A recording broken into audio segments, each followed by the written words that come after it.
राधे राधे भक्तों, आज हम आपको श्री कृष्ण और सत्यभामा की एक विचित्र कथा सुनाने जा रहे हैं। श्री कृष्ण भगवान ने सत्यभामा का घमंड कई बार तोड़ा है। उन्हें अपनी सुंदरता पर बेहद घमंड था।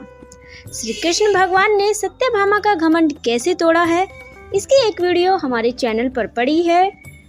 आप चाहें तो वहां जाकर देख सकते हैं। चलिए कथा शुरू करते हैं। द्वारका महल में श्री कृष्ण जितने भी दिन थे, वहाँ सब उनसे बहुत अधिक प्रेम करते थे। वह जहाँ भी रहते थे, सभी लोग उनकी सेवा में लगे रहते थे। रुक्मिणी एवं सत्यभामा सहित सभी श्री कृष्ण जी के कार्य में लगे रहते थे। सत्यभामा बहुत अधिक सुंदर थी। वह राजा चित्रजीत की पुत्री थी, इसलिए उन्हें अपने पिता की संपत्ति और अपनी सुंदरता पर बहुत अधिक घमंड था। वह सदा श्री कृष्ण को अपने साथ रखना चाहती थी, परंतु रुक्मिणी श्री कृष्ण की पहली पत्नी होते हुए भी बड़ी ही सरल और सहज थी। वह हमेशा श्री कृष्ण के प्रति भावना में लीन रहती थी। परंतु सत्यभामा सजने संवरने और रूप निहारने में ही मगन रहती थी। एक दिन नारद जी श्री कृष्ण के महल में आ पहुंचे। वहां उनकी बगिया के फूलों को निहारती हुई सत्यभामा से भेंट हुई। नारद जी ने सत्यभामा से मिलते ही कहा कि आपको मेरा नमस्कार है। रानी सत्यभामा, क्या आप जानती हैं श्री कृष्ण सबसे अधिक प्रेम किससे करते हैं, आपसे या रानी रुक्मिणी से? सत्यभामा ने कहा, ऋषिवर, ये आप क्या कह रही हैं? नारद जी कहते हैं कि यह मैं नहीं कह रहा हूँ, द्वारका की सारी जनता कहती है कि श्री कृष्ण से सबसे अधिक प्रेम रुक्मिणी जी से करते हैं और रुक्मिणी जी भी श्री कृष्ण से अधिक प्रेम करती हैं। लेकिन आप तो रुक्मिणी से अधिक सुंदर हैं।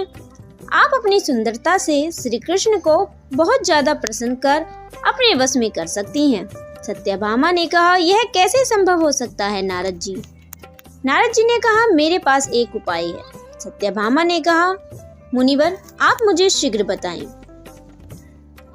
तो ध्यान से सुनिए छोटी रानी, एक व्रत है जिसमें अपने पति का दान करना होता है।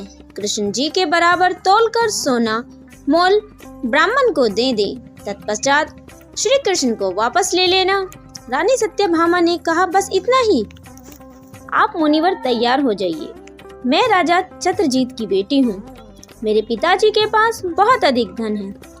एक नहीं, कई तराजू पर तोल सकती हूँ श्री कृष्ण को मैं। नारद जी खड़े होकर मुस्कुराने लगे और बोले, नारायण नारायण। नारद जी मुस्कुराते हुए चले गए। सत्यभामा एक नई नवेली दुल्हन जैसे सजकर तैयार हो गई। नगर के सभी लोग सभा में उपस्थित हो गए। नगर से एक बड़ी तराजू मंगवाई गई। एक तरफ श्री कृष्ण को बैठाया गया और दूसरी तरफ सत्यभामा हीरे मोती जवाहरात रखने लगी।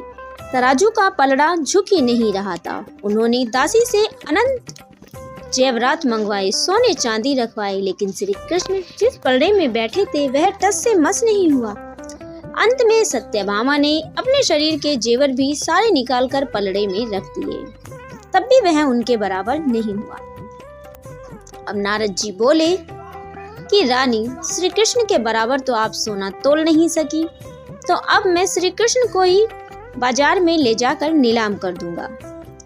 तब रानी सत्यभामा आश्चर्यचकित होकर बोली, मैंने इतना सारा सोना चांदी रख दिया, लेकिन श्री कृष्ण का तराजू का पलड़ा टस से मस नहीं हो रहा है। नारद जी कहते हैं, आपका सोना चांदी नकली है, हमारा भगवान असली है। उसके बाद नारद जी श्री कृष्ण को बाजार में नीलाम करने के लिए लेकर जाने लगते हैं। यह देखकर रानी सत्यभामा रोने लगती है और नारद जी से हाथ जोड़कर विनती करने लगती है, हे मुनिवर, आप मेरे श्याम को नीलाम ना करें, मैं आपके पांव पड़ती हूँ, कृपया मुझे बदनाम ना करें। इसके बाद सत्यभामा कहती है कि हे मुनिवर, आप कोई ऐसा उपाय बताएं जिससे यह सब रुक जाए। नारद जी कहते हैं कि आप देवी रुक्मिणी के पास जाओ और उनसे जाकर क्षमा मांगो। तब सत्यभामा रुक्मिणी के पास जाती है और कहती है कि दीदी, मुझे क्षमा कर दीजिए और ऐसा कोई उपाय बताइए कि श्री कृष्ण वापस आ जाएं। तब रुक्मणी जी एक तुलसी का पत्ता लेकर भगवान श्री कृष्ण का नाम लेकर उस तुलसी के पत्ते को पलड़े में रख देती है।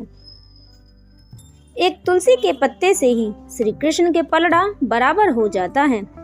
अब सत्यभामा आश्चर्य से मौन होकर देखने लगती है।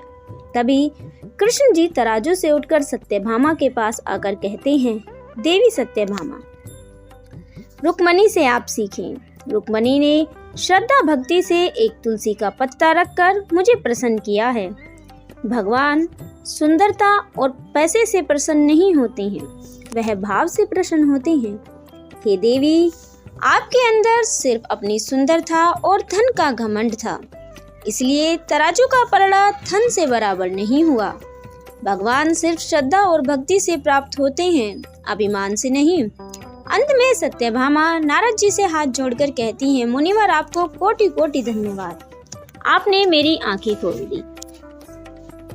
भक्तों, इस तरीके से श्री कृष्ण और सत्यभामा का यह प्रसंग समाप्त होता है। ऐसे ही और आध्यात्मिक कथाओं के लिए हमारे चैनल को सब्सक्राइब करें। वीडियो अच्छी लगे तो वीडियो को लाइक करें और शेयर करें। राधे राधे।